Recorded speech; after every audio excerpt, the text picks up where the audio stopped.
Bonjour, c'est Anne-Valérie. Je suis très heureuse de faire cette vidéo aujourd'hui pour vous. En fait, ça fait très longtemps que j'avais envie de faire des vidéos. Et là, je suis dans un petit coin perdu de Thaïlande, en train de suivre une retraite de méditation et détox. Et même si je suis censée être en déconnexion, ma foi, j'ai été inspirée et j'ai eu envie d'échanger avec vous par vidéo. J'adore la plume, l'écriture, mais je me suis dit que j'avais envie d'expérimenter ça. Et pourquoi? Parce que j'ai été particulièrement inspirée. Ce temps de retraite est pour moi un temps privilégié d'introspection, de réflexion, d'écoute de questions. J'adore les questions et justement, il y a une question qui m'interpelle et que je rencontre souvent auprès des personnes que j'accompagne, qui est comment savoir ce que l'on veut vraiment. Alors on parle souvent de trouver sa voie, de travailler en suivant sa mission de vie, de trouver sa vocation, etc. Mais quand on ne sait pas vraiment ce qu'on veut vraiment, c'est assez compliqué. Et pour ma part, mais j'en ai fait les frais. Comme vous le savez peut-être, en fait, j'ai travaillé longtemps dans la finance, dans une banque. J'en suis partie très déterminée à m'accomplir dans une voie professionnelle qui me plairait vraiment. Mais en fait, je ne savais pas ce que je voulais vraiment. Donc je suis tombée dans ce que j'appelle le piège de la passion. Piège de la passion qui est d'aller s'orienter vers quelque chose qui nous plaît, mais qui n'est peut-être pas en lien avec vraiment le désir du cœur, avec ce qui nous appelle, avec ce à quoi la vie nous appelle. Et pour ma part, j'ai créé une première entreprise qui n'était pas du tout ce que je voulais vraiment et qui a été, j'ai pas envie de mettre un échec, mais une expérience qui a été de courte durée et qui m'a menée vers ce qui m'anime vraiment maintenant, là où je suis vraiment à ma place. Alors, je crois qu'en fait, au fond de nous, on sait vraiment ce qu'on veut.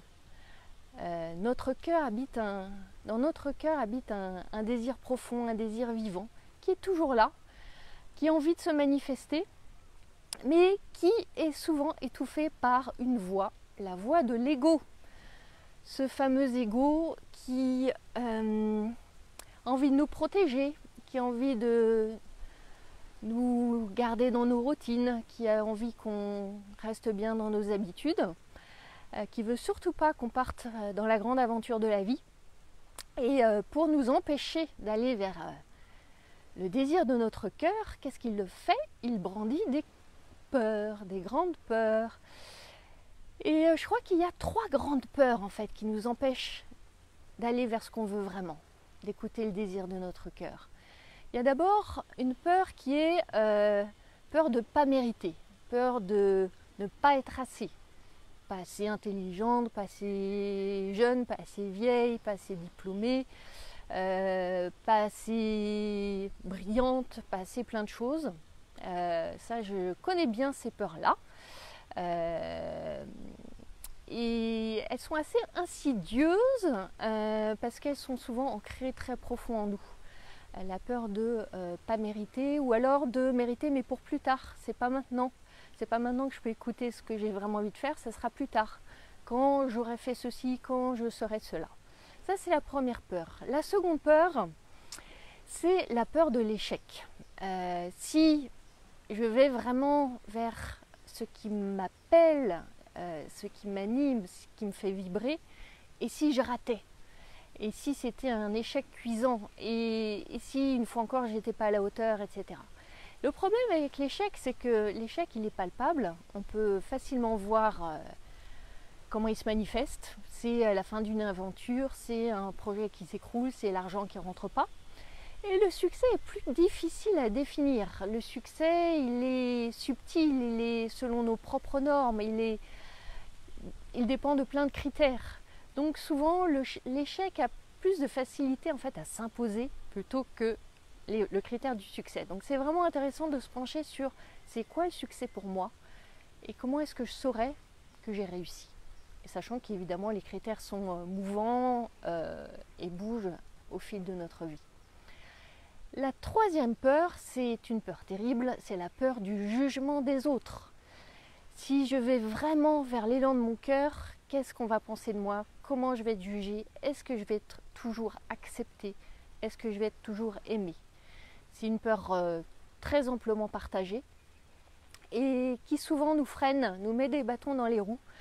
Et même, je vois, moi, quand il y a 10 ans, j'ai décidé de quitter la banque, mes parents m'ont terriblement jugée parce que c'était, selon eux, un grand gâchis.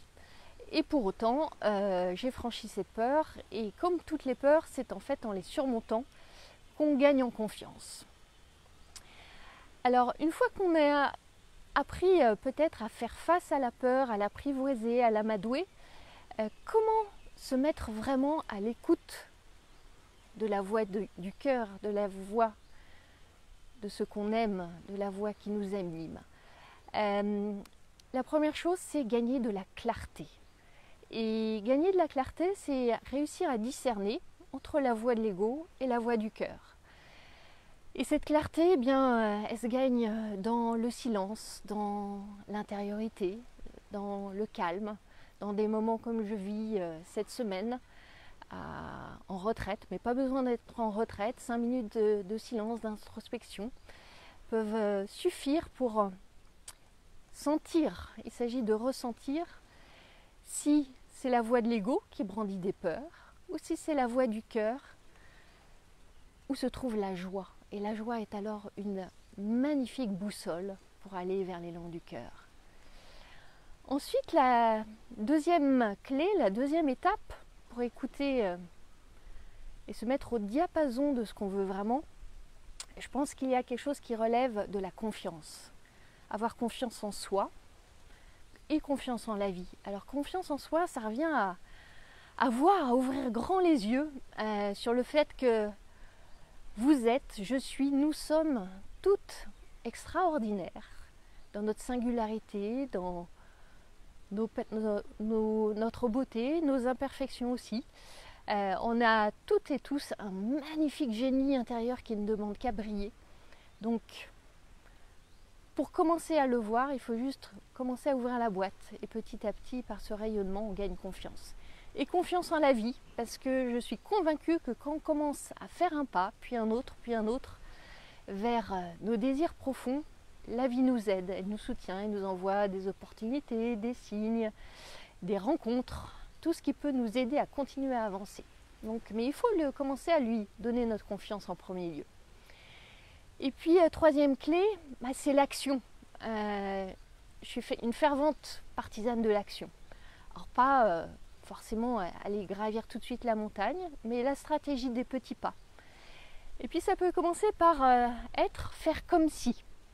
Par exemple, si vous voulez plus d'énergie, commencez à faire comme si vous en aviez et faire des petites choses pour vous remettre en énergie. Si vous voulez plus d'harmonie, commencez à faire comme si l'harmonie était là et peut-être faire du ménage dans vos relations, dans vos activités qui ne sont pas en lien avec cette harmonie que vous cherchez.